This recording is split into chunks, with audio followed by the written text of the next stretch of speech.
Yo, what's up, everybody? Welcome to the Put Up. It's A.K.A. the Wizard, and this is where the untold stories are finally revealed from independent artists all across the earth.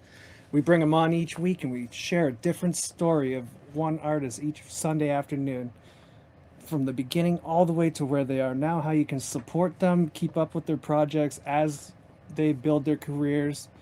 And yeah, like always, we have an amazing duo of guests today. It's actually the first time I think ever we've had two people on the screen at once. But yeah, let's welcome to the Put Up, Massey's Cross. What's up, guys? Thanks for Yeah, having I us. think it's the first time, bros. I don't think we've ever had, like, we were gonna plan one where we had like three screens because they were in different locations or whatever, but then it didn't happen. So I'm like, yeah, welcome to the Put Up as a duo. It's amazing to have you. The reality of it is not much gets done unless the two of us are in the same room together. Yeah. Yeah, and you know what? Just like talking to you beforehand there for a couple minutes, it's like I get this sense of like this amazing partnership thing that's happened. Because like I'll tell you, I've even gone out for coffees trying to form bands with guys before, like locally here, and like trying to find people to work with that actually gel together and want to be like that. That's quite special, honestly. So kudos to you guys for finding each other somehow. It's like, you know what I mean? Yeah, it's crazy that it can work out like that. Yeah, it was happenstance, I guess, many moons ago that we crossed paths. And it was sports at the end of the day that was really the catalyst from that standpoint. Yeah, so yo, take us right back to the beginning. We'll just jump right into the interview. Go right back to the start where you guys met for the first time, how all this came to. You told me behind the scenes a little bit, but tell us, the audience and everybody, that story of like how this all came to be and how you got to where you are today. Yeah, so we met initially when each of us were in junior high, um, playing bantam football. He was the slot back. I was the second string wide receiver. Blah blah blah. Many many months go by. We connect in high school. Start a band in high school. Um, Connect on that level musically. Continue on there afterwards after graduating in other projects, and then whatever life gets in the way and you take your different paths. And Mark continued more so than I did publicly in the music space in Calgary, and was quite successful, to be honest, with the group that we had. And opening shows for Quiet Riot and opening shows for Ivan Priest and so on and so forth. Not to humble brag too much for him, but he was doing all right. Um, Long story short, life goes by again, and we end up connecting really maybe a year and a half ago. Just like, hey, somebody's got some ideas going around and they're flushed out over COVID, having time. What can we do with them? How can we record them? How can we get it out there so they're not just floating around in somebody's head? And that really was the new connection point for us to progress forward from there. Well said. I think also that should be noted that during all that time, Jeff was playing in bands, one of which was a really cool blues band that was starting to make waves to himself. And Jeff's always played in bands that have had different degrees of success. Some of them really, really, really, really good, and really, really good players. So yeah, it's because of our past musical alliance, and basically our pretty much first musical journey in rock and roll was together. Like when we started really getting to go out and play places, play in front of people. To be honest with you, we were so young. I don't think we could even play the bars then. No. Yeah, so we were Right, like playing. you're not allowed in there, right? Yeah. Well, yeah, we were 16. I mean, I don't even know how. I think you were like 14 at the time. Yeah, I was going to be carded, and I wasn't going to be let in. Put it that way. Yeah, but we were also playing with guys that were a couple of years older than us, so that stopped that band from becoming, well, we'll say, a bar band. But we always kind of kept together and kept in touch and did some various musical projects together, and they were always fun. This time, I think just experience and time on our hands do something without, how do I say it? Without making it a live thing where we're going out and playing the clubs all the time. We decided to just do a musical project where we record and play all the instruments ourselves. It's amazing. Because like I've done so many interviews with like not like beat makers, rappers that like buy beats, right? Yeah. And it's like there's something different about that part of like music creation than when you play it all yourself and you gotta like get it to a grid and all that kind of stuff in the DAW, right? Like it's totally a different process to make music like that. Yeah, well, our approach is maybe a little less refined, shall we say, as let's get out the DAW, put you on the grid, blah blah blah. Like we play to a click, obviously, to keep things in time, but we're not gridded out. We want to. It's kind of loose though, right? Like some of the hits on a drum aren't exactly on a freaking grid line, like stuff like that. We want to have that human quality to it, like right. Without getting all nostalgic or whatever, but it's like you listen to records from the 70s or something, and it's just like they're speeding up and slowing down and whatever else, but it doesn't matter in the context of the song that you're listening to, because it's like it's not about technical perfection. It's about what am I getting out of this song by listening to it. That's some of the philosophy from a production standpoint, where it's just like, no, we don't want to sound like machines. People are trying to emulate machines. We're trying to sound like people. Yeah, and like since owning an MPC myself, like where you can like trigger the beat sample type, it has like so far that you can go with it as far as like that human feel to it, but at some point it still has its limitations of like, unlike a guitar in an analog room or whatever, like acoustic in front of like a microphone, right? Where like everything's being picked up that's happening, right? Yeah. So yeah, it's this weird thing. I don't know. Are we going back to that more so? Like, are we trying to get more of like an analog, organic type thing back in music again, or like, I don't know, because it like goes through stages, right? Yeah, you look at sort of the late '80s, I guess it was, where it's all the hair metal bands and they are quantized and quote unquote on the field, so to speak, and overproduced and. People just got tired of it. It's like, how many times do I have to hear Whitesnake? Like, I've had enough. And then years later, not even years, like months later, you got people that can barely play their instrument, and grunge is the biggest thing out there. Right. But it's human. That's crazy. People relate to that rather than, it sounds like a machine, or, Bryan Adams and Mutt Lange get together and do Waking Up the Neighbors and everything from a drumming standpoint. For my recollection anyways, it's like, yeah, that's not a real drummer. That's all programmed. And somebody told me that, and I was just shattered by that, going, what? No, that can't be. I was like, no, it was. They're all drumming. Yeah. There's dirty secrets in the industry about it, yeah. I love it. Well, yeah, okay. Just sorry, before I get the next question, what were we going to say? Oh, I was just going to quickly throw in that I still go to the punk rock clubs occasionally, not as much as I used to. And the kids that are in those clubs, rock and roll is far from dead. Those kids are banging out old school, and it's awesome to watch. And I just wish that the music scene was a little bit more into that kind of thing. Well, that's the word I'll put out to say that. Not that I'm saying Calgary music is amazing, it's great, but I wish there would be more people that would actually go out and check out some of these kids, because some of it's really good. Yeah, it's like the difference between like that passive listener kind of like person compared to like the hardcore people that want to go out and see live music or whatever, right? It's like, what percentage of the population can it be, right? Yeah, and part of it. I'd love it to be 100, But societally, people's attention spans because of their phone or their social media, Instagram flashing in your face. It's so difficult to get somebody to actually focus on something and then appreciate what they're focused upon, because they're just conditioned to be like, well, I'll listen to the first 6 seconds and then I'm on to something else. Case in point, we live stream some of our live shows, like the 3-hour things that we do in front of people at bars and stuff now, right?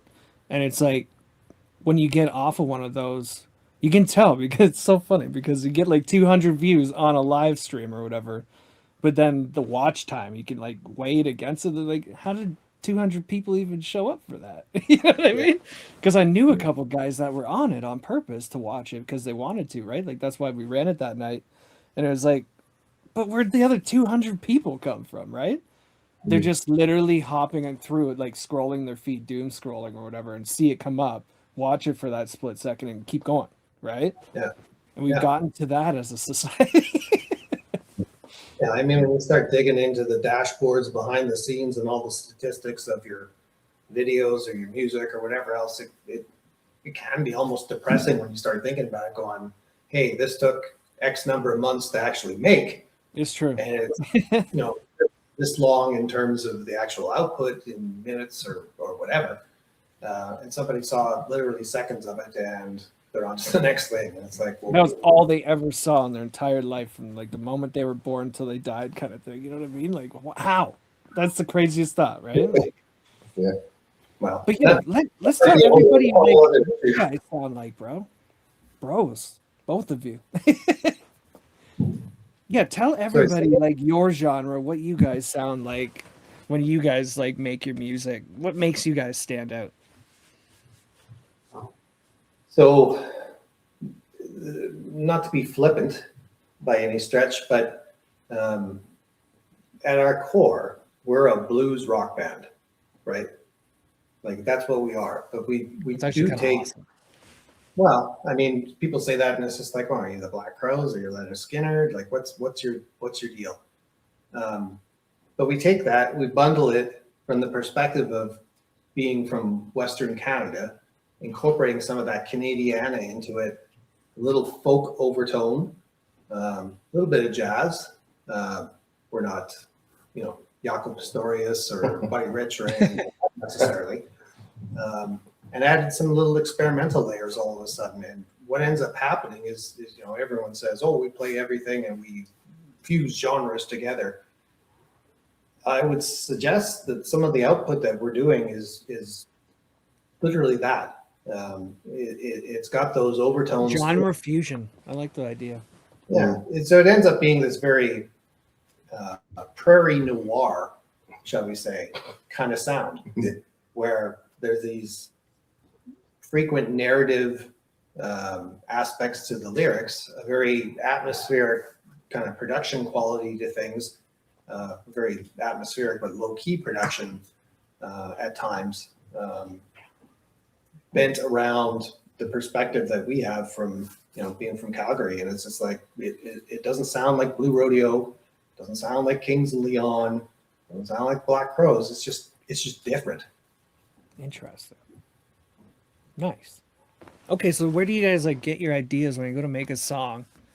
Like, where do you gather like the thoughts and ideas from to like come up with the concept of them? So, I mean, we can find, you know, everyone will say it, they can find inspiration anywhere, right? But looking at our EP and LP to date, a lot of the stuff comes from sort of historical events, you know, Interesting. throughout history. Other things are sort of in the moment. COVID was a big influence on both of us and sort of the Oh, it's crazy COVID, right? Because like that's we actually put a song out from my wife during COVID too. And it was like a Post Malone cover, got like 40,000 hits on Spotify. Yeah. Like just ridiculous things happen That's during COVID, man. Yeah, it's crazy, right?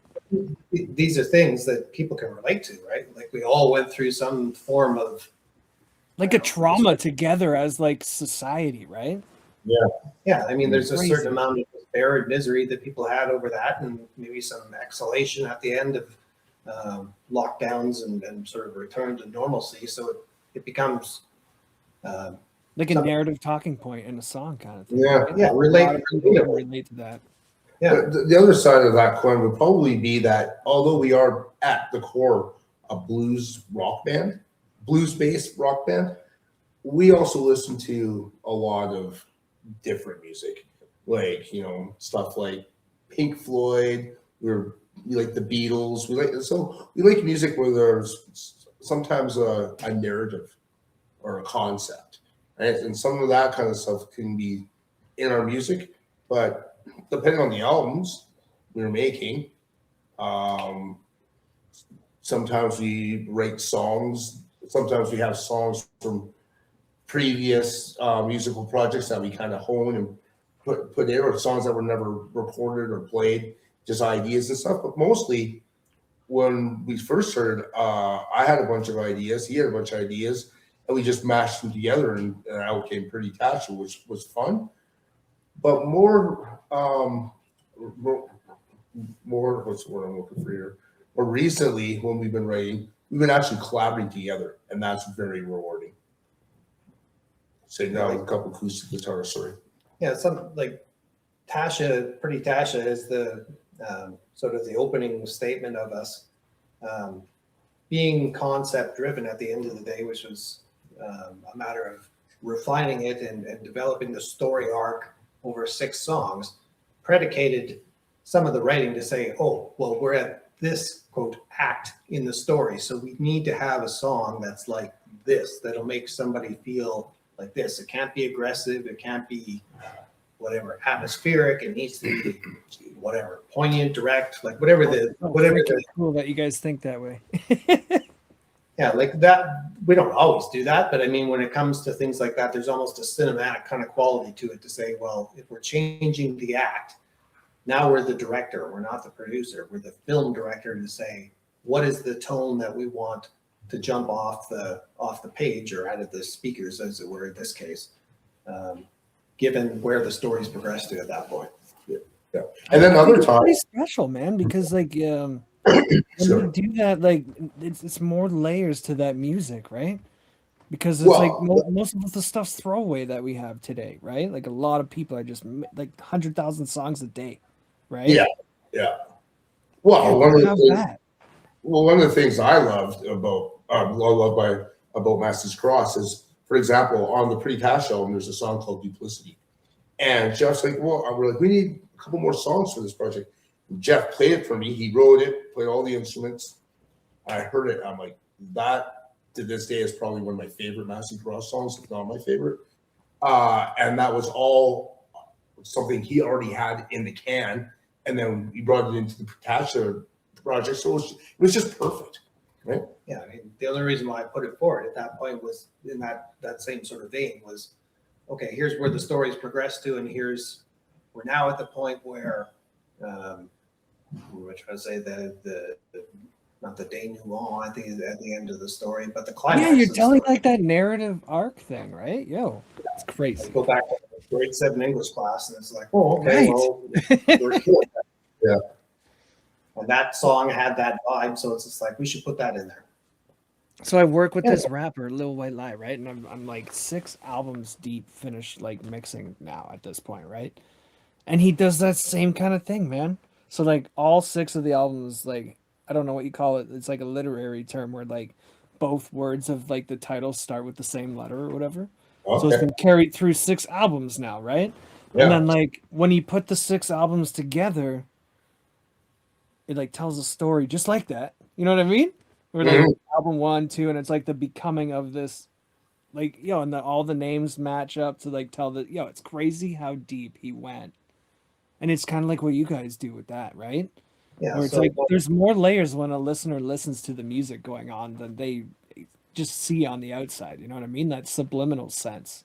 Yeah. So getting back to the earlier comment where it's just like people's attention spans are a challenge to penetrate through to for them to really appreciate some of that stuff. Like in Tasha, as an example, we have the same musical quote motif, sometimes the same line played in a different style all throughout the songs, right? So it's a call and refrain kind of thing to right, just over and over again that comes in. Yeah. Yeah. Which happens in movies where like that same shot comes back again. You know what I mean? It's like a technique used in it. Yeah. Yeah. It sounds pretentious when you say it out loud, but we try to construct. It's funny though at the same time, right?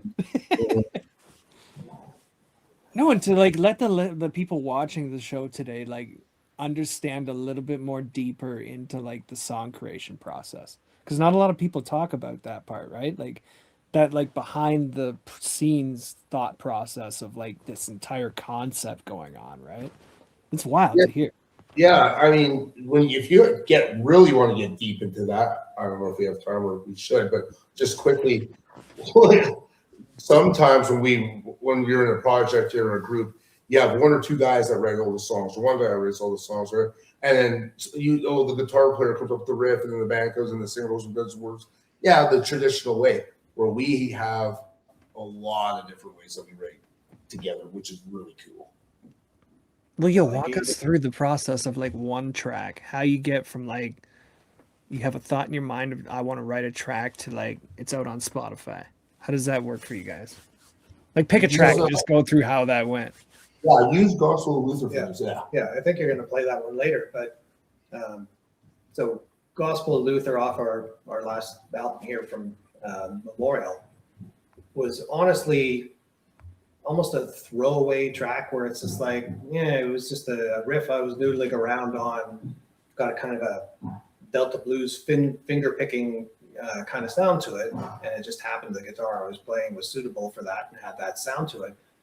And Mark heard me just basically messing around. And he's like, "What's that? What are we going to do with that?" So what are we going to do with that? So taking that quote Delta blues kind of sound to it, it's just like, well, okay, let's write a narrative. Not that everything we do is narrative, but this was one that we specifically said, let's write a fictional narrative around this, sort of thinking of the deep south of the U.S., have this protagonist in the name of Luther, who's facing these challenges at the end of the day and being met with hypocrisy, turning from righteousness to evil, I guess, at the end of the day. Because that's the way that the song, the atmosphere of the song or the riff that it was at that time, that's the way it sounded. So we sat down, the two of us, and it's just like, okay, let's write the lyrics like right now. And basically it was just trade lines back and forth with the overarching storyline of here's Luther and his wife is dying and no one will help him. So he ends up turned into the dark arts to try and save her. It's like, well, that's a compelling story all of a sudden, I would say. Yeah, it's like a movie. Yeah. So, I mean, it just kind of came together, and I think we recorded it the same day, hadn't practiced anything or whatever else, but it ended up being almost a gospel-y kind of feel to it at the end of the day, and that's partly where the name came so interesting to me because, okay, so probably 5 different artists that have been on the put up so far said that same thing. Where it's like a song came to be within like but a moment of time. You know what I mean? Like even my first song that I released, I think I wrote it one day, recorded it and mixed it the next day and released it day 3. And it was the first one I ever did. I didn't promote it, nothing. I just kind of like put it out and that was it, you know? Yeah, like to hear that's crazy. How it works. When those lightning bolts of inspiration hit, it's just like, why would you stop? You know, why would you restrain yourself from something like that? And because there's for everybody, there's instances where you have the writer's block, nothing's going right, and you're not able to perform it the way that you want it to sound, et cetera, et cetera. And it's easy just to kind of throw it away there afterwards. But when everything's working right, don't get in the way. Just do it.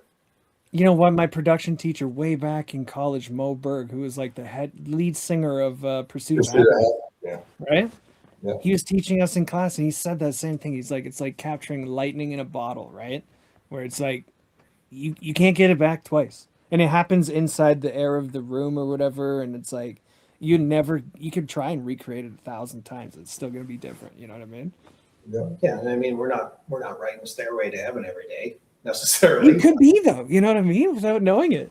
Well, the other thing that's kind of cool about that, so we gave Gospel of Luther as an example of one of the ways we wrote. Here's another example, which is completely on a completely different wave, which was I had a song I'd written called Scold's Bridal. I brought it in, and Jeff heard it. He was like, "This really doesn't do it. This really doesn't go anywhere." And I was like, "Okay, well, where does it need to go?" And he's like, "I think this should be a funk song." And at first, when he said it, I'm like, "What?" this is like a really dramatic. The subject matter is a little spicy. This is like a dramatic Elton John type serious song. And we did. And Make it a little happy and fun, you know. It was like I would never. So that's one of the things. Something that I would never think of, and something that I would do that he might not think of, and we combine them together. That's basically how we come up with the sound as of so far. But the new albums, Yeah. Well, I'm telling you, it's special. with Scold's Bridal, I mean, that's a perfect example to say that the sort of the light and shade that happens, because as Mark alluded to, the lyrics, when you listen to them, they're they're spicy. Yeah, they're spicy. So Yeah. there's some heavy subject matter, shall we say? But the song feels more like, when you listen to the music, it's just like, what are they trying to be, Stevie Wonder? Yeah, it's a dance track. What's going on here? As he crosses that track. So it's interesting when you're able to collaborate like that and be open to those suggestions and tear a song apart and say, well, this is where it's really going, because the song is dictating it, not because you're trying to dictate it necessarily. Well, and I like how it's like you two against the music too. It's not just like, what are we gonna do to try and like get out there and be famous, or so, you know what I mean? Like it's literally just like you have an idea and the two of you just attack it and figure out what's best for it, right? Like it's very special to have that. To have that like second person to bounce the ideas off of, even to hear like, nah, that's not it. You know what I mean? Yeah. Like so many artists would kill to just be able to like send their song to their best like working mate, buddy, whatever, and just like hear that back from them, and they can't, right? We're really lucky. We get along really well musically, Yeah, and we've been man. friends for a long time. So Yeah, I mean, we both Yeah, come crazy. from the same musical foundation, but have splinters in different directions where maybe the other person wouldn't venture. Like, Mark's a big Hendrix fan on guitar, especially, which isn't necessarily my bag at the end of the day. Or something like, I don't know, the Police or Stevie Wonder, as we were saying, maybe that's more up my speed. So it's just like bringing in these little snippets and being able to roll them into the mix, as it were, to expand the footprint of what we're doing. Now, is it too expansive that it's not cohesive enough that someone could say, this is how to, quote, define them at the end of the day? Well, that's up to others to decide, not us. Yeah, for sure. And music is subjective that way, right? We're like, doesn't matter, man. Somebody could hear it and hate it, and the next guy right beside him is like, what's wrong with you, dude? Like, that's amazing, yeah, right? absolutely. It's just the way music is. Yeah, it's crazy, man. I've had it happen so many times with like even the last song I put out, like the one I worked with the UK guys, right?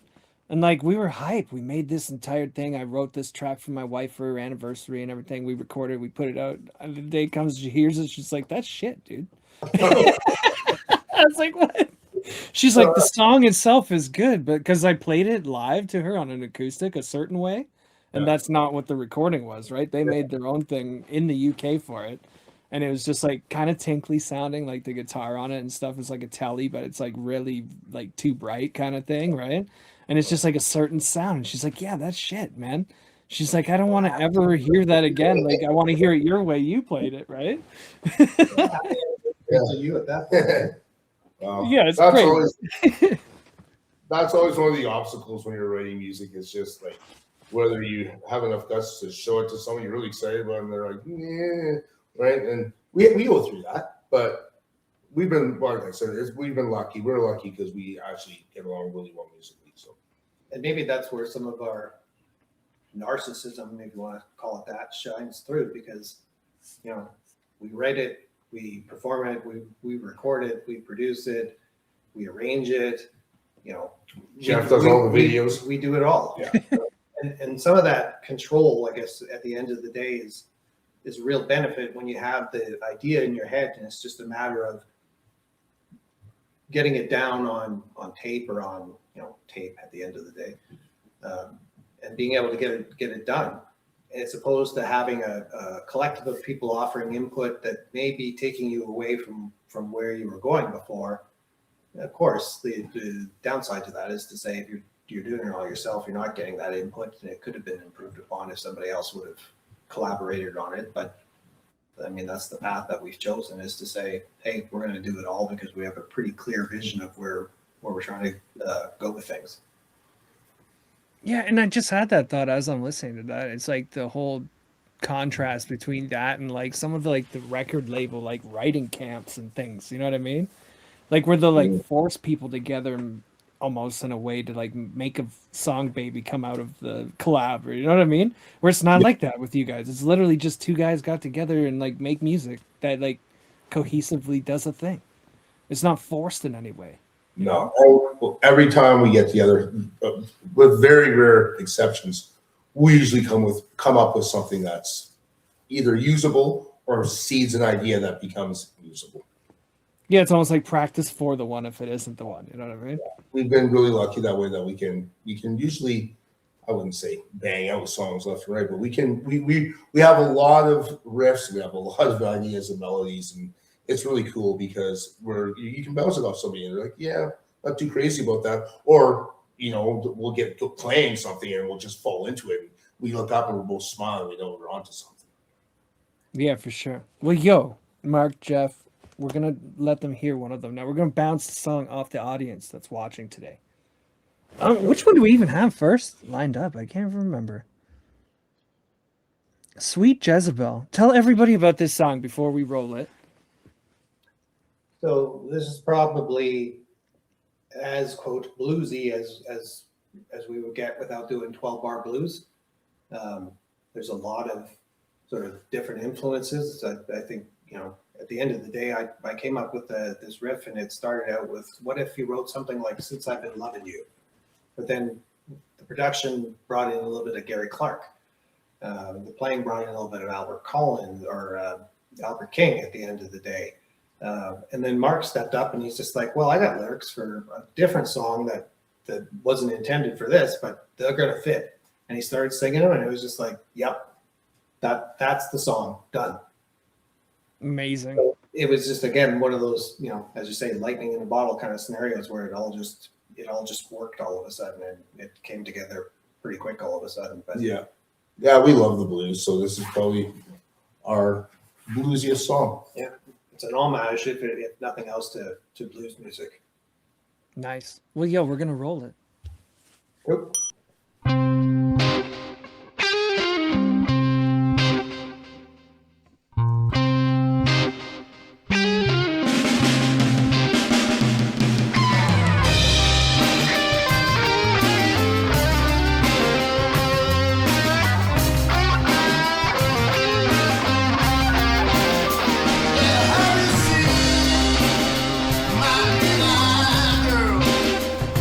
She'll miss him.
Yo, what's good, everybody? Welcome back to the Put Up. The song you heard right there was Sweet Jezebel by Massey's Cross. Say another word about that song, guys. Well, I think lyrically it's kind of a blues archetype at the end of the day. Everyone knows what a Jezebel would be, but the narrator in that one is really pining for that relationship, if you want to call it that woman at the end of the day that he knows is no good for him, is just going to lead to trouble. But it's a familiar sort of blues theme at the end of the day, layered over more of a rock feel to it. So not sure there's much more I can add to that. Yeah, I guess basically a guy that knows girls he's with is no good for him. A little bit of honey for a whole lot of sting. Yeah, I like you know what? And it's like the whole idea of like those messages and songs, right? Because like, how many different reasons could you have? I'm gonna actually do a writing class. Like, I'm doing a series maybe coming up soon. Well, like I started it, but it's got different sections from like ideas to like writing, mixing, mastering, promotion, all that kind of stuff. Like how a song comes to be, right? And it's like that whole thing of like how many different ways can an idea become a song, you know? Yeah, and it's those experiences or like those like ideas of like those deep kind of like relationship things and stuff about life and stuff like that, right? It's always and like it's funny that you use the word Jezebel like that. Yeah. It's deep. A lot of people might not realize what that even means. You know, go look it up. If you're watching today and you don't know, go look it up. It's one of those songs at the end of the day that taking that I don't know, I wouldn't call it a stereotype, but that archetype, to use that word again, from blues is to say respecting the history and understanding the history of lyrically what a lot of things were being said in blues music at that point in time, which a lot of people aren't even familiar with anymore. So I mean, it's so deep compared to most people's writing and stuff today. You know what I mean? Well, that's were they doing it for a moment on TikTok or whatever, right? Like, and that's the danger that we're always aware of is taking something like that without making it derivative, where it's just like, oh, you've recycled something. What did you do to make it new? And hopefully, in listening to it, people don't feel that it's just a regurgitation of something. It's actually got a different perspective all of a sudden. It's funny you say that because it's like in hip hop that's what they do, right? They'll literally use like lines and reuse them in new ways or whatever, and that's the whole point of making those songs, right? It's crazy. Yeah, man. Okay, so let's get a little serious now. Tell us, both of you, like maybe it's the same thing, it could be two different things. What has been like the most challenging aspect of being an independent artist so far since you guys started?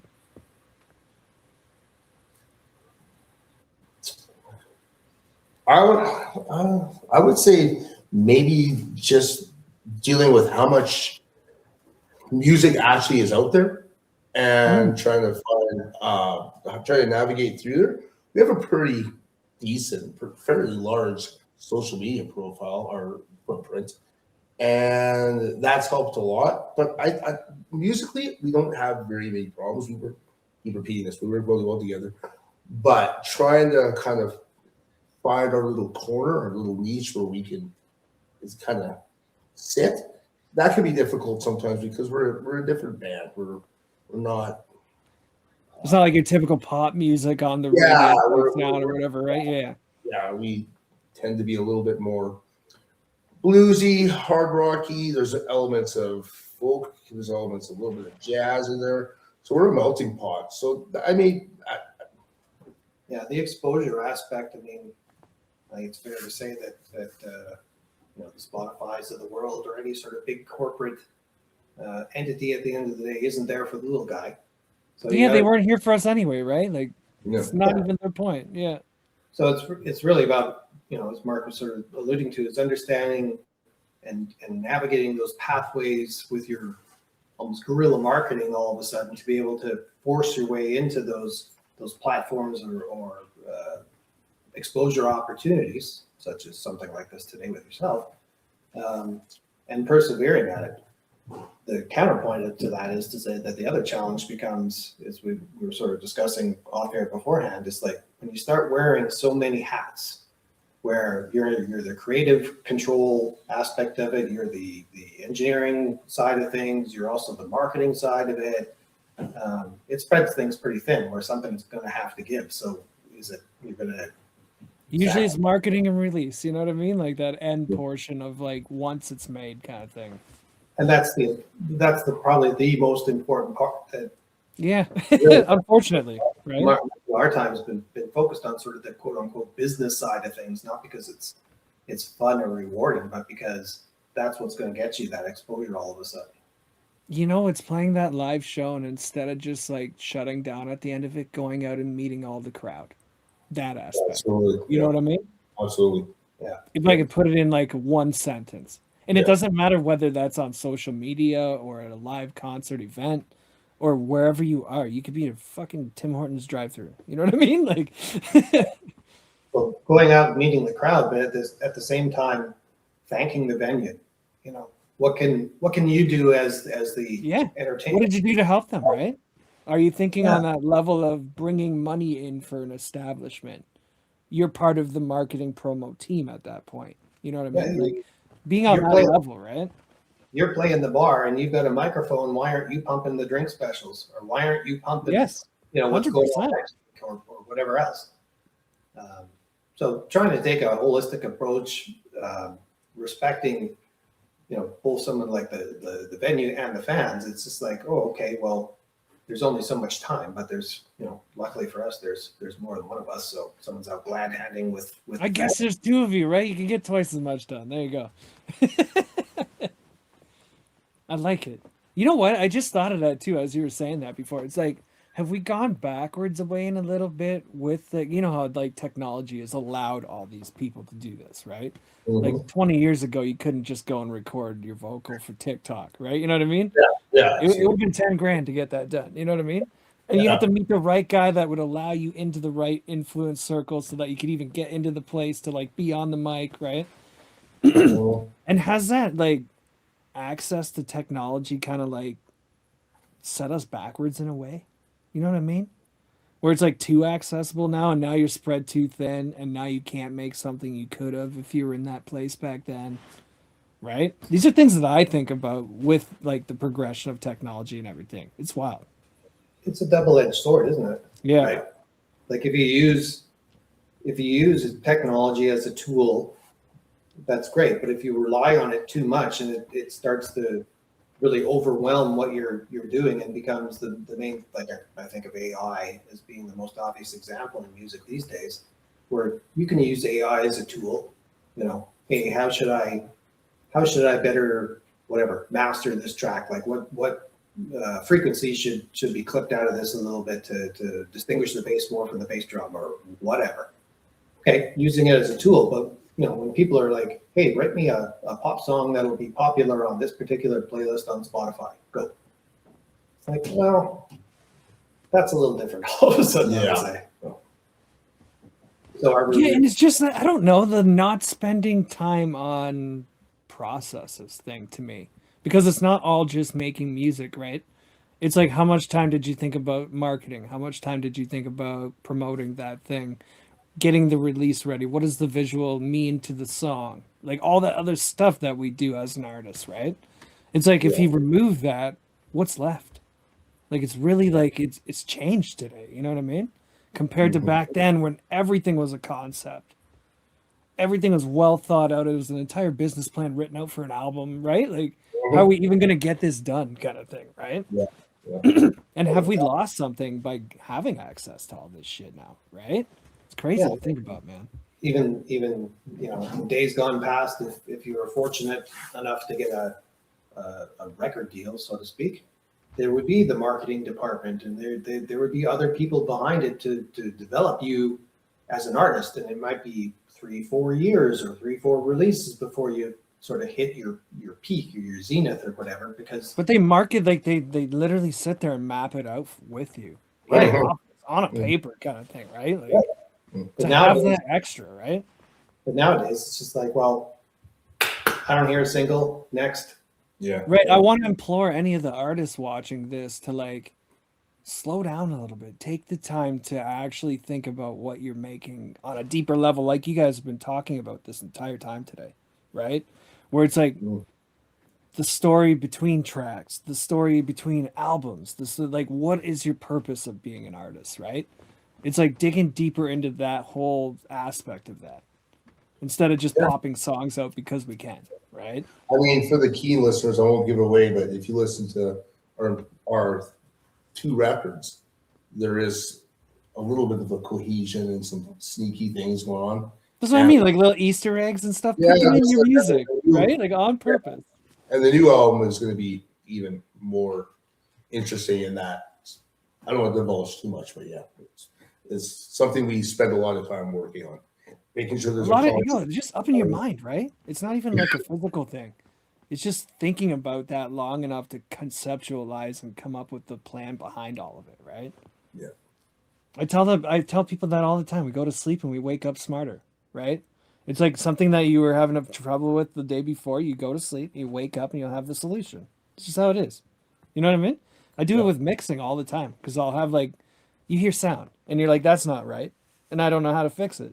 And I go to sleep, I wake up, and I'm like, I know how to fix that. You know what I mean? Yeah, it's just how it works, man. A lot of mind thought, like non-physical action happening, you know? Yeah. Okay, so on the flip side of all the negativity and the hard parts of like being an artist, what has been you guys like the biggest success of Massey's Cross so far? I mean, we've individually had lots of little whatever touch points, not necessarily as Bass's Cross.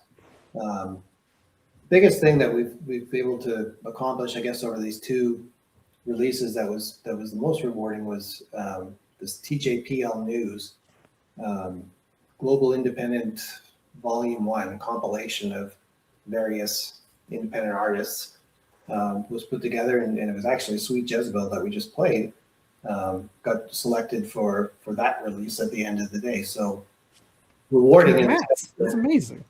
Yeah, so rewarding from the standpoint is just like, hey, it's not just friends and family all of a sudden that is listening to this. It's like people are actually buying these CDs, and somebody thought from a jury standpoint that it was worthy enough to put some of our material on to begin with. So, you know, that was pretty rewarding for, you know, but it's basically been a year and a half of work.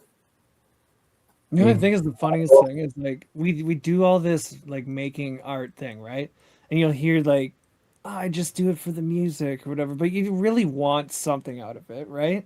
You know what I mean? You want some kind of recognition, whether it's like that, like I told you before we even got on here, how it's like the guy wanted to meet me, right? And it's like not just some random guy out in the world then just like approaching you or something, right? It's like there's a reason behind why we make the art, and it's like capitalizing on that, right? Well, Selling records, getting it into people's hands, getting new ears listening to it on a constant basis, right? Like all this stuff. Take it a step further, and I mean, when somebody in your story there saying, hey, you know, I really appreciated what you're doing or whatever else, it's like, yeah, okay, the recognition is one level, but the deeper connection that you just had with that person through music and other people through music, right? Where it's just like they like it, but you know, there is some sort of connection, you know, between the creator and the listener. That, you know, that's a whole other level all of a sudden, where it's just like, yeah, that's a sense of, you know, gratification from a personal standpoint that you just don't get from doing a good job at work or, you know, whatever else. It's like, think of this, right? Do you know of any song that has like an influence on your life, or like stamp of like a moment of your life? Like you can probably remember something, right? You know what I mean? Anybody that has ears. And it's like, that's the effect that music can have then. Yeah. Right? And that, Where it's like you can't stop thinking about it when you're 80. You know what I mean? Yeah, to have that effect on just one person is enough. You know what I mean? Like that's the goal right there. Boom, baby. Right? absolutely. Amazing. Okay, so like how do you guys make your music? I want to get into like the nitty-gritty details of like recording and stuff. Like how do you actually make the track? So We record digitally with an analog mindset, right? Okay. You listen to either of the two releases, and there's a lot of ambiance from natural room reverb. You can hear that. We use real drums, real instruments. We don't record with DAWs or computers. It's an old school digital recorder with actual faders on XLR is it. going into a board kind of thing, and it's popping out like a finished track type thing, right? Yeah. Interesting. But we have you get like multi-tracks of that, like to get mixed, or is it like you literally make the mix right on there and that's the final thing kind of thing? Yeah, I mean, the sort of self-contained units at the end of the day with the hard drive you're recording onto, you mix it on site through the board, master it there afterwards through the board, spit out a CD, and then, convert it to whatever you want there afterwards on the computer. But we have like I said, the mindset of an analog recorder that if somebody was still using tape, that would be our approach to it. Where it's like, okay, what can we do from a sound texture standpoint by using different miking techniques? So we're going to do close miking for vocals. We do that a lot because it ends up being more conversational, shall we say. Do we want to do some more distant miking to create more of an atmosphere around the drums? Yeah, we do that a lot too. So, trying to be creative in the actual process itself and finding different dynamical qualities in things like mic placement or the instrumentation that we're using. Does this guitar have enough brightness? Does that one have enough brightness, et cetera, rather than relying on a DAW or something, a plugin at the end of the day to emulate what we're trying to do. We're kind of back to grassroots to say, I don't know, you can get It warms my heart. Yeah, you can get a pretty good drum sound with 3-4 mics rather than sticking a mic up every single drum. Mic on the table and just tapping, and then like turning that into the sound of a snare with trigger. You know what I mean? Like, yeah. I mean, there's this was years ago, but using that same sort of philosophy back in the day, outside of the work with Mark, I actually recorded. I guess it was a cloth. I sprayed a piece of glass with Windex, rubbed the cloth back and forth to almost get like a record scratching sound out of it. oh, that's sweet. Like sound effects. So, yeah, just using what's available all of a sudden to paint a different picture, I guess, at the end of the day. But we're very historically motivated in prior sort of analog techniques. So I guess I'll free analog technique or advice for any guitar amp miking that you ever do is just put on a pair of headphones. You know what I mean? And listen to where it's like as you move it around the speaker cone, you can literally like find what it sounds like as you do it, kind of thing. Right? There you go. Boom. And I learned so much from just doing that, and like polar patterns start to make sense and things. You know what I mean? Like. Mm-hmm. But it's such a lost art, and I think you nailed it right there. Is to say, use your ears. So many people, listen to the damn thing as you try and set it up. You know. Yeah, like so many people are so reliant on the technological prevalence of plugins or whatever. At the end of the day, they're so reliant on the technology they forgot to use their ears. Yeah, and that's something that we really try hard to avoid, where it's just like ears first, technology second. Mm-hmm.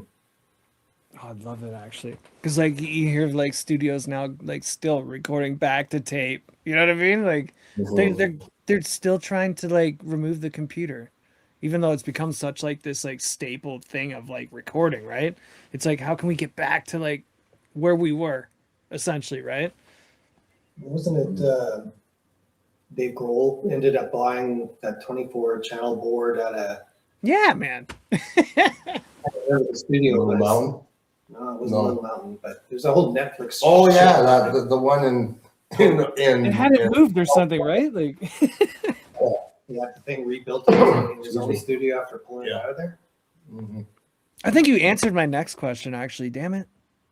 It's like a unique approach that you take that artists might not take today, but I think that's it.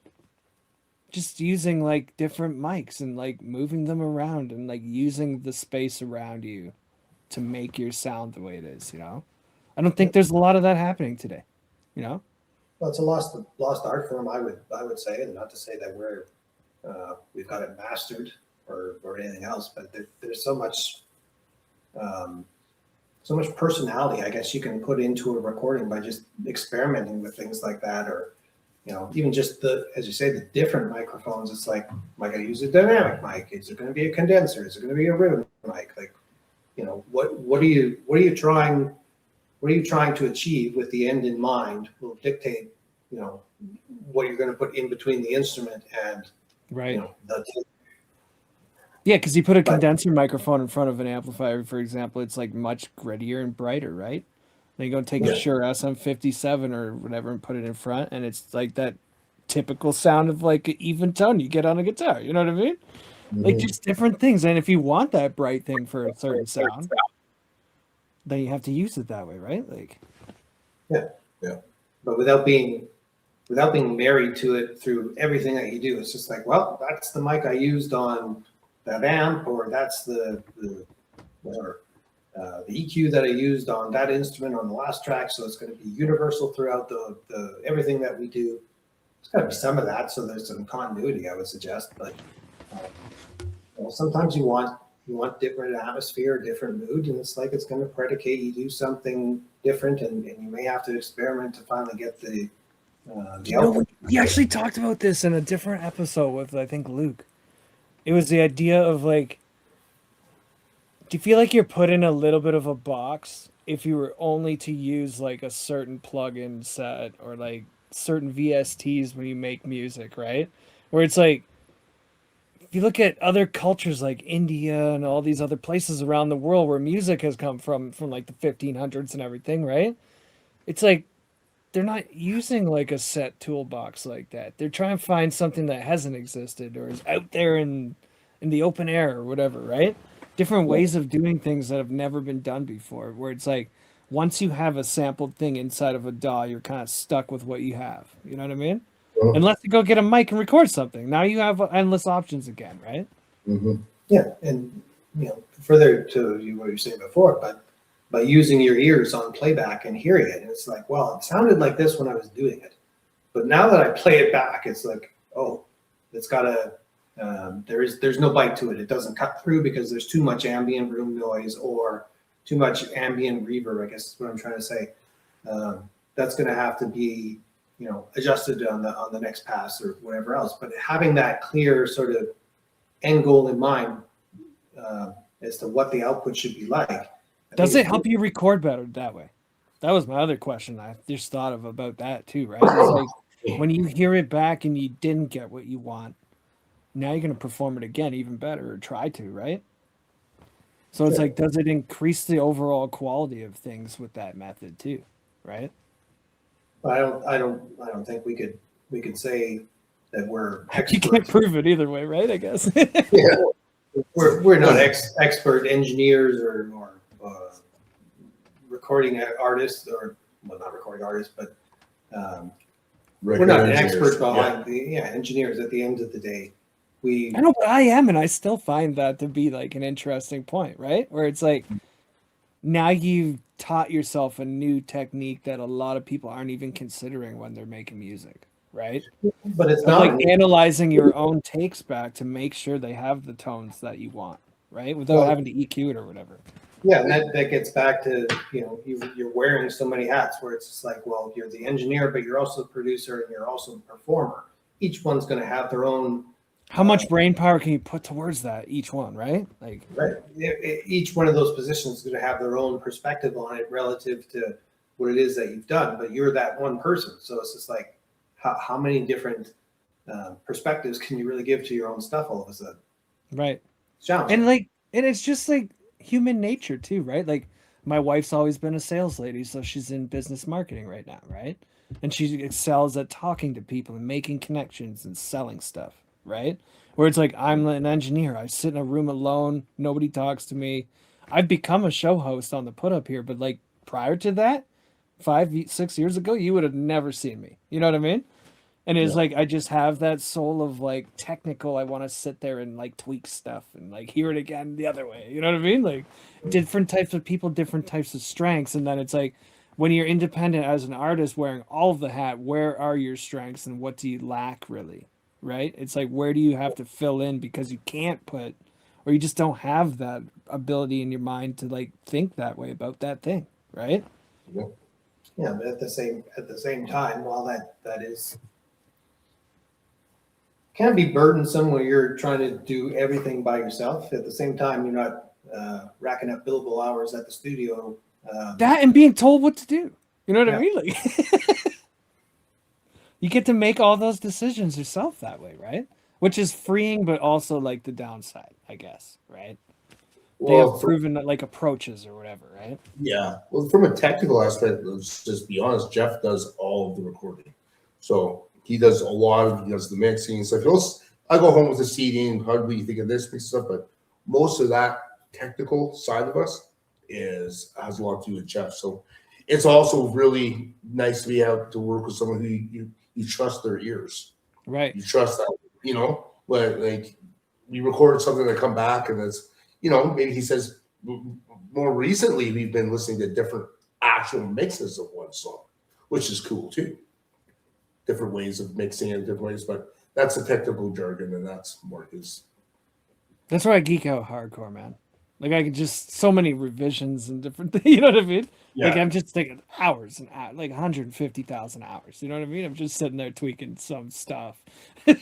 Is it bright enough? Is it not? Compare it in the car, go back, right? Like all over the world, right? Yeah. Well, and how many you must run into this all the time, but how a different speaker completely changes the sound. You think you've got something to perfection, and then you put it on a cell phone, you're like, oh my god, it sounds like A.K.A. Yeah.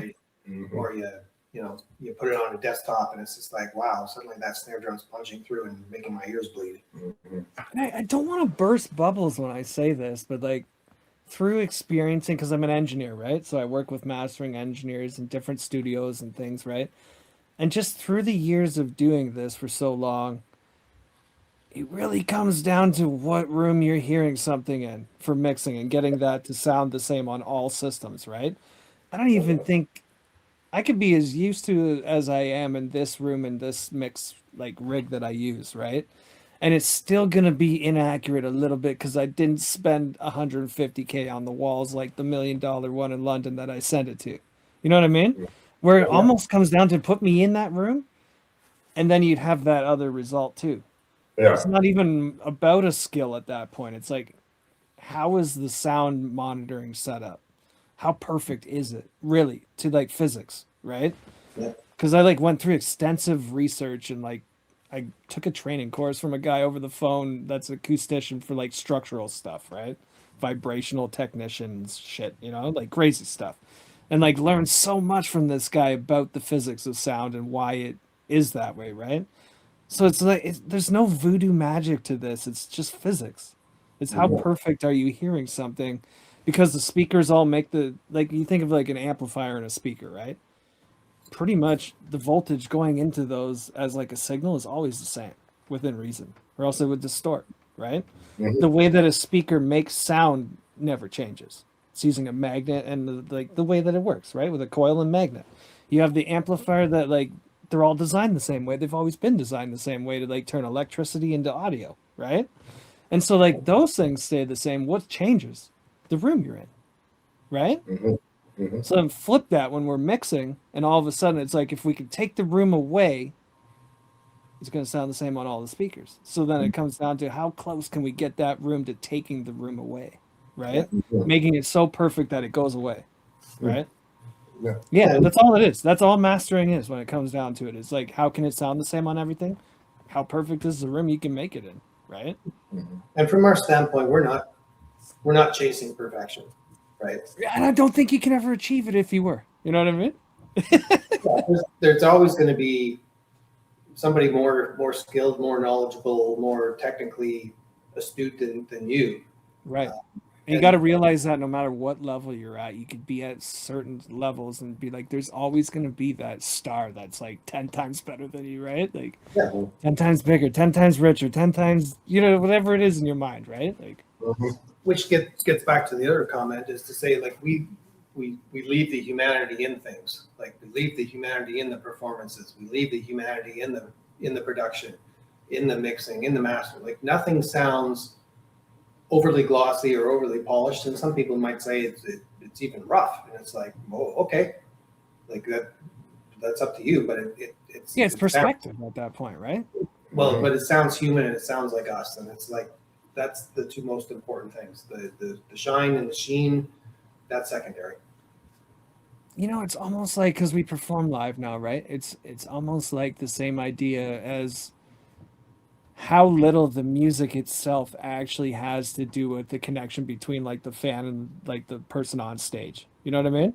Where it's like more of who you are and energies coming through what you're doing is passing on way more information than the actual song itself, And that whole ability to become a fan of somebody and that whole psychological process is part of that, right?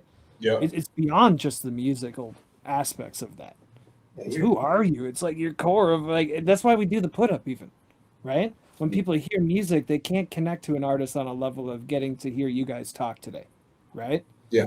And actually understanding who you are and where you come from and why you're doing this shit, right? You're talking about authenticity, right? Yes, 100%, man.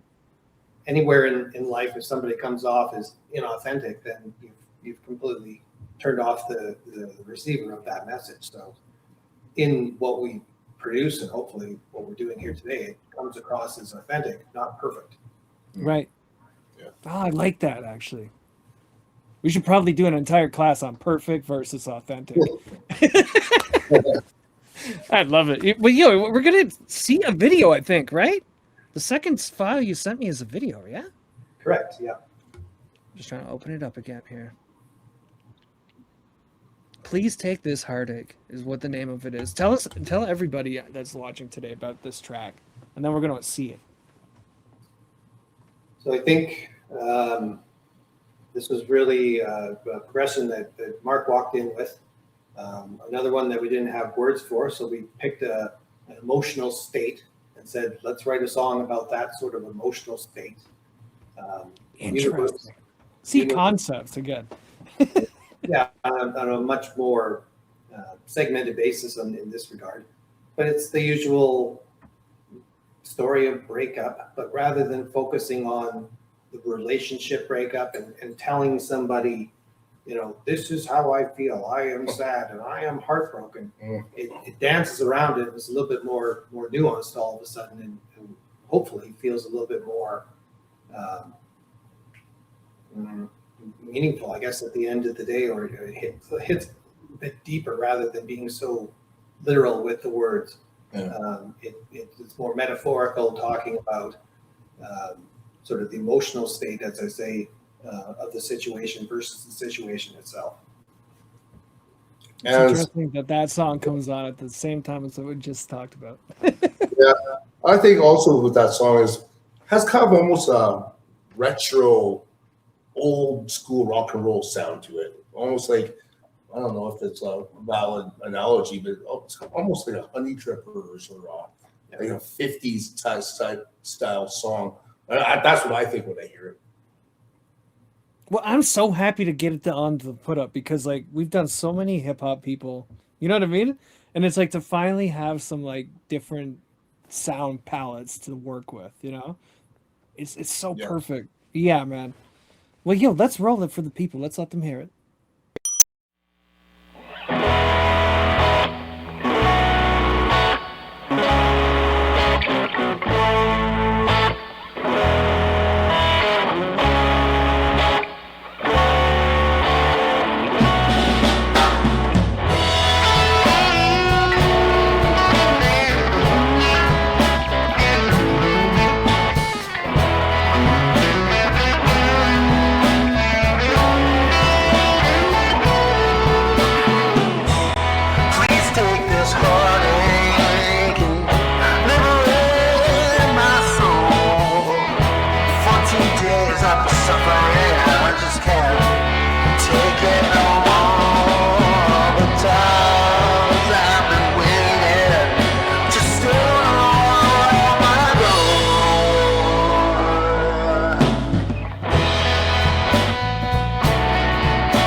Yo, what's up, everybody? Welcome back to the Put Up.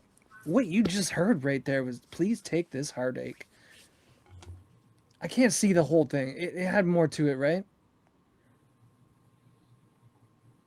Either way, that's what you just saw by Massey's Cross. Welcome back. And before we get started again, actually, everybody like, share, and subscribe below if you haven't today. And also, you'll be able to see all of Massey Cross's links and everything down below so you can follow them and stay connected with them as they continue their journey as artists. But yeah, say another word about that video because it's an interesting piece of art right there, man. Yeah, so I mean, the videos are they're not high production videos by any stretch of the imagination, and that kind of sits with our vibe, I guess. At the end of the day, is to be No, I mean it's like the ethos of the whole like you guys as Massey's Cross, right? yeah, yeah. I mean, the video, I guess, tries to take that emotional story and that state that the narrator's kind of in, and spell it out in a visual context to hopefully amplify what the music should be evoking in somebody. So it may be, unpolished, but that's what we're trying to get across, because it's almost cinematic, like a lot of the stuff that we end up writing, and many of the other videos end up being as well. Yeah. Well, and I still think it looks cinematic. You know what I mean? But it's just I was thinking about it as that way because I shoot music videos too, right? For like my rappers and stuff. And it's like coming up with that concept of video, and you always want it to be flashy and cuts and cool movements and all this stuff, right? Where it's like that's not like that at all. Yeah. It's literally telling a story with the visuals. You know what I mean? And that's the point of it. It's not to be flashy. It's not to be its own story as like the production techniques of the video shooting. You know what I mean? Yeah. Where like we on purpose storyboard these twist movements and certain vocals and stuff like that, right? Like it's not like that at all. It's more like emotional based, right? Yeah. Yeah, we look at the videos as more like student films, right? Right. Very like matter of fact compared to like this. I don't know. When you watch like those like mainstream music videos, it's always so like fabricated in a way or something. You know what I mean? Yeah. Not fake, but like fabrication, the way they like structure everything out to be so damn perfect together, right? That's not like that. It's just like you're watching so many different visuals at the same time, soaking in like the same message from all of it. You know what I mean? It's crazy. Yeah.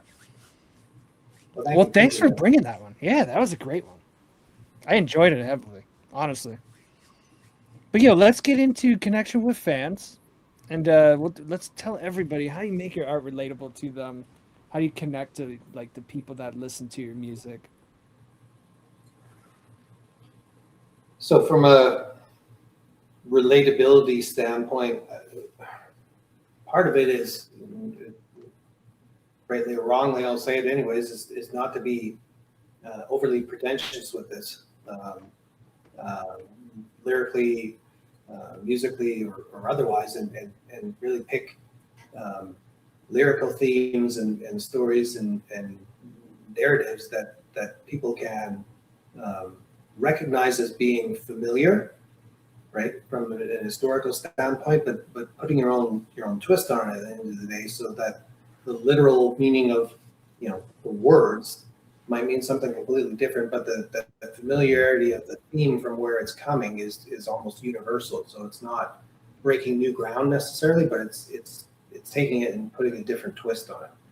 And even so with the music, the same sort of thing is respecting where those disciplines have come from, whether it be rock, blues, folk, jazz, whatever.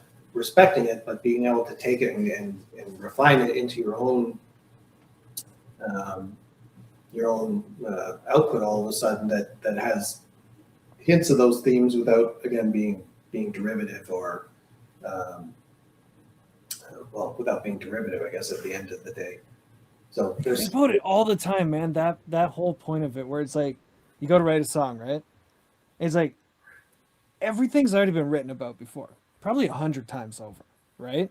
So it's like, isn't it interesting that you can make something brand new every single? You could probably take the same topic and make 10 different things, and they're all brand new compared to anything that's ever been created before, right? Like, just the idea that you can affect a person with something like that, where it's never been done ever, right? Well, when Mark said, please take this heart, it reminds us of like the honey drippers and sort of 50s kind of feel to it. It's not because, the music, if somebody was to listen to it without the video, they'd listen to it and go, well, that doesn't really sound like the honey drippers. They would play like that.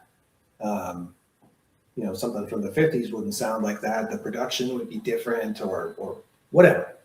But the emotion, right, or the theme or the atmosphere of the song is really what is sort of reminiscent of the honey drippers, and with that focus on atmosphere rather than just sort of copying influences there afterwards. It's like, no, take the spirit of the song or that artist, repackage it as yourself, and maintain the spirit of it without plagiarizing. Right. And I don't think a lot of I'll call them they're like surface listeners or like just casual listeners, right? People that don't do music like us, right? I mean, I know a lot of artists that do listen to like music like interrelationally or whatever, but it's like that casual listener that knows nothing about how to make music, just ever listen to the radio bought CDs. You know what I mean? Like, or like today's, if they're younger, they've only ever subscribed to platforms like Spotify, right? Like never tried making music, never owned a mic, those kind of people, right? And you got to understand that they're not seeing it on the same levels of as we do, but they're still being affected by what we're doing on those other levels they're not seeing. It's almost like subconscious, you know what I mean? Where you're like programming the way you're making everything and the moods coming across and everything, but they're feeling that, but they have no idea why, right? Yeah, it's beautiful, right? Okay, so like, what are you hoping people take away from that then? When they hear your music, like, how do you want to affect them? I think basically, I want people to have the same response to music that I always grew up having, which is there's certain music I can put on and listen to and really get into the music and start dissecting it and being like, oh, how did they figure out that chord progression would work with that vocal line or whatever the technical aspect of it for musicians. But then there's also the sides of us that we make music for people to, for the most part, I think, to just listen to and enjoy. I mean, we have some spicy, some dark lyrics, and it might be a little heavy in spots. But I think basically our music is uplifting, for lack of a better word. Like we try to get a message across of positivity and just good old fashioned rock and roll. Yeah, heck yeah. I mean, we've had it for like ever now, right? Yeah. I grew up with the AC/DC and all that stuff too, and it's like I listened to punk rock, but it was also like when you learn guitar, you have to learn that classic '80s rock. So you know what I mean? Like Thunderstruck, all those lines, right? Yeah. So it's like, yeah, just having all these different influences over time, right? It's amazing. Well, in a lot of what we do, there's also a lot of ambiguity, right? Like we're never dogmatic or literal about you should feel this with a lyric or the musical phrase or anything else. Which I think a lot of people are today, right? They're trying to like steer the ship in a way, right? Yeah. Instead of just making music that's like making them feel good at any given point, right? So we leave it up to the listener to fill in the gaps, right? And however they want to fill in the gaps, where this makes me feel this way, or this is what my reaction is to it all of a sudden, rather than telling them you should feel like this or you should react like this. It's like, well, you're going to have to make up your own mind. It's not good, bad. It's not light shade. It's somewhere in the messy middle, and it's gray. And you decide from there. What does gray mean to you today? Mm-hmm. Oh, I like not to mention the fact that sometimes I think music is too formulated, and it's also and you're looking for a specific demographic, And I think one of the best examples is like, after Zeppelin 2, Zeppelin probably could have made Zeppelin 2 for their whole career. And pretty much everyone would have said, okay, cool, and have a formula. But instead, they made Zeppelin 3. They walked away from what they were known for, which is powerful heavy rock and roll. And sometimes when we're sitting around writing music, we look at each other like, well, does this fit under the Masseys cross umbrella? And fortunately, I think we're the kind of band that we have a lot of different flavors and musical influences and stuff. So when it comes, it's put into the Massey cross pot and stirred up, and then it becomes a Massey cross song or album. I think there's a lot out there if you dig deep. And I think some of the fans that like us, that's one of the things that is appealing about our music is that we're not. It's definitely not formula music. Full of passion and I'm talking like some of that mainstream stuff you could overlay like 8 tracks on each other and they would all have the same pattern, same everything, right? Like, yeah.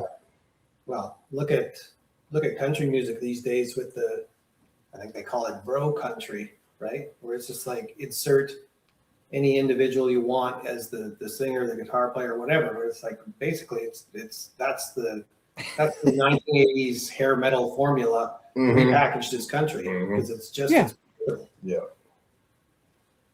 Oh my gosh, I didn't even think of that before. That's crazy. Yeah, man, wild. Yeah, because I play with so many different people now, right? Like I'm always out like at live venues and things watching them all. It's just like this amazing thing when you get to see all the different like ideas of like what people think, right? So crazy, man. Okay, so what are we gonna leave them with today? What projects are you working on right now? What do you have coming up that we can promote for you? So we're gonna have a third release here, probably by the end of summer is what we're Nice. expecting. So we'll get that off to our label ELR, East London Recordings. That'll be available in vinyl format, as are the other two through Elasta Stage. Oh, that's nice. Yeah. I was going to say something about them, actually. Like printing off single records like that. That's amazing. Yeah, we've seen a couple of those copies. We've got, merch on ELR's Bandcamp page, that kind of stuff. But the third release is there to expand our original repertoire to a point where up until now it's really been laying the foundation through social media, the business side, the marketing side, so on and so forth. That's what we're going to hit the ground running from a live performance standpoint after that third release, using that as the linchpin to get out there and better engage with people directly rather than with the bits and bytes and ones and zeros over the internet. So what's the plan for like getting out doing live stuff with you guys? I think basically the plan is finish this record, our third, and try to put together a live band and try to find some guys that are interested. So it's going to be like trying to find a drummer, trying to find like guitarist support, that kind of thing. Yeah, we'll get a rhythm section. Yeah, right. Yeah, probably end up getting a rhythm section, and then it'd be nice if we could find some people that are also multi-instrumentalists with us, so they can take some of the workload because we do play all the instruments. So right, yeah. Guitars, a bass, drums, keyboards, vocals. It's a lot, but it's a lot, right? Yeah. Put together a live band would be that's something I'm really looking forward to. I think part of the sort of rationale behind, because we've got a fairly good, prolific track record. I don't know if prolific's the right word, but we've been busy recording in the last year and a half. This is going to be, three releases in a year and a half. So it's like, okay, yeah, but part of that is to say now that a prospective player in the live performance, it's just like, well, you've got, three releases to listen to and decide, do you like it? Because if you don't like it, you could be the greatest player in the world, right? But probably not what we're looking for. There has to be a certain level commitment is. Everybody knows who's ever played in a band. If you're uncommitted and there for the paycheck, not for what it is. There's got to be that other reason, yeah, for sure. Yeah. So if you don't have enough material to even outline to somebody who and what you're all about, then what's the point? Yeah, none of the other things happen. Making money or getting into the clubs for free and drinking beers and meeting people if the music's not good. If the live act isn't, I would say top notch, then what are you doing? Like, you have to. It's at 10,000 hours of practice ahead of time that they don't see, right? So that's what we're looking forward to in the future. So that'll be cool because that's something that has been. Like Jeff said, we've been working at this to get to the position where we have enough material to go out and pretty much play all original music all night. Yeah, right. That should be a good time. Because you know what? Like, a lot of people aren't doing that, especially like where I am. It's all covers. Like, we even play a lot of covers, right? I'll throw my own stuff in, but like 80% covers, to be able to have like a couple hours of actual content like that of your own. That's going to be something special, yo. Absolutely. And one of the best parts of that is that, we like, this is Jeff's basically philosophy, because I've done a little bit of both, and I was never really a fan of being strictly cover bands, but it also opens the door for us to be like, if we're playing original music all night, we can pick a cool cover song or a deep track. True. We don't have do it your way. Yeah. And that's another thing that's really awesome. But yeah, being able to go up and play a couple hours of original music will be really fun. Yeah, and it's special because like even my guy, the rapper there that's 6 albums deep, he's like working with a guy now, and he's like, yo, just you don't need to release a lot more music. Like, don't focus heavily there. Focus on marketing and performing and doing all this stuff with that music now that you have this like broad body of work, right? Mm-hmm. Like you have products there now that you can take to market with you. It's not about trying to figure out how to make it now. You already have that thing sitting there. What are you going to do with it now? Right? That's the key.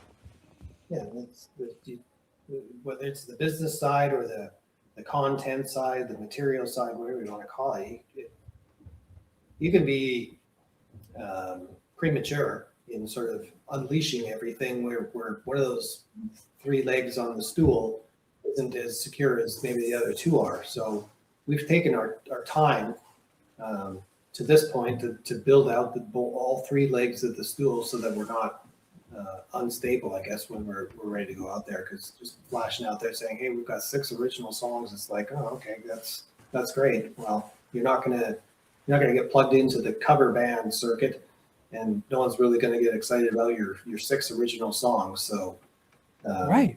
Yeah, you got to figure out a way to get out there with your stuff, right? You've been premature in that respect. So we shall see. I took a totally different approach with my thing. It's like we play covers primarily, right?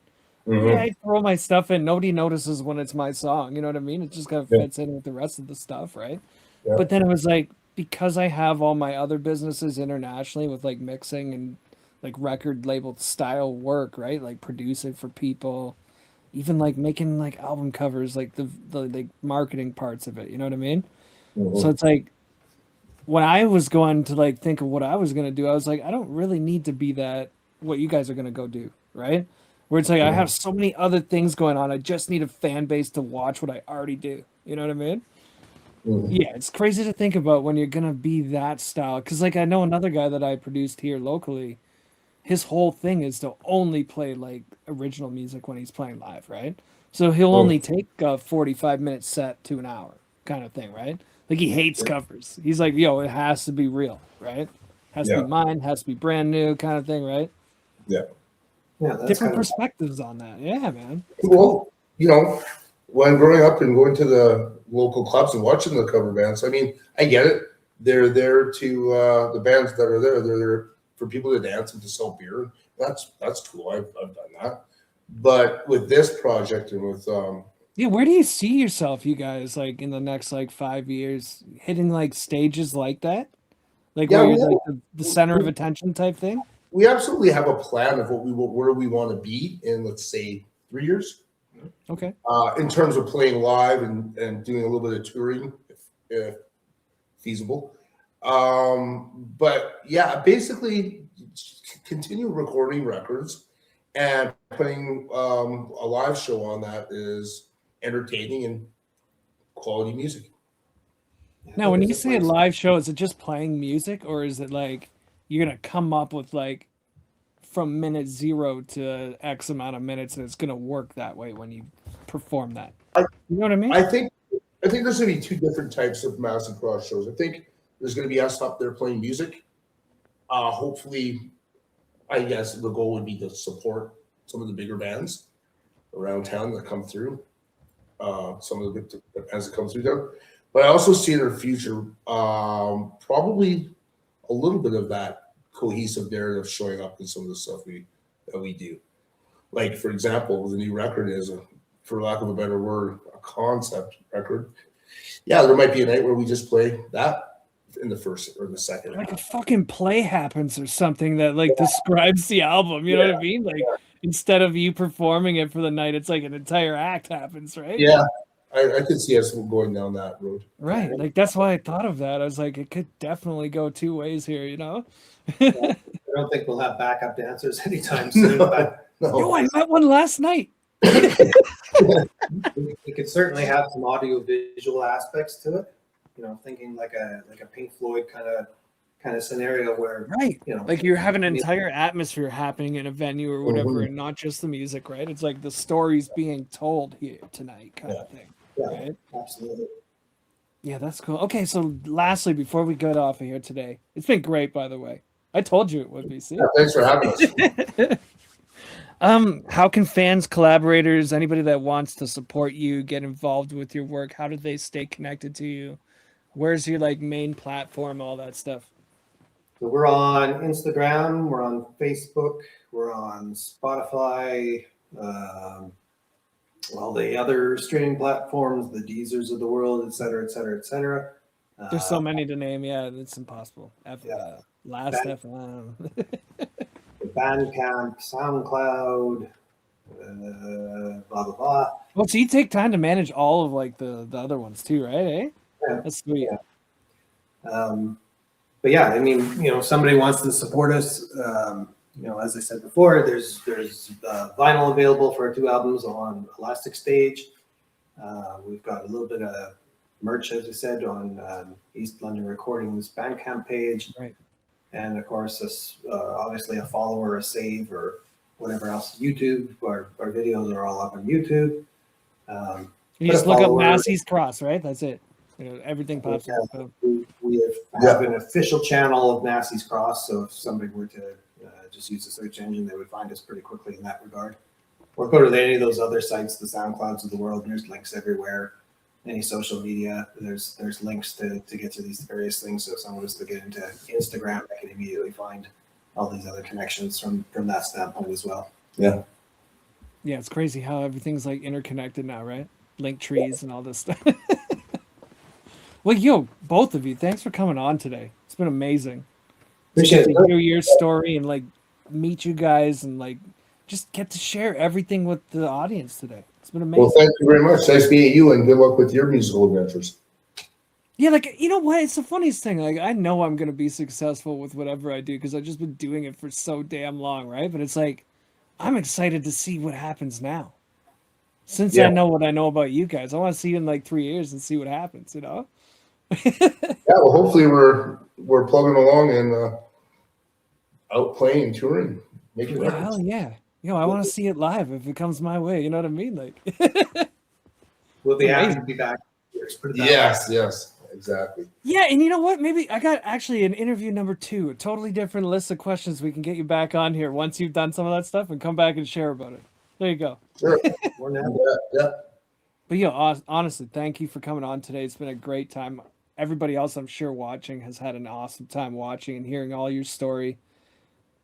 Everybody else have a great afternoon. And that's it. Cheers. Cheers. Appreciate it very much.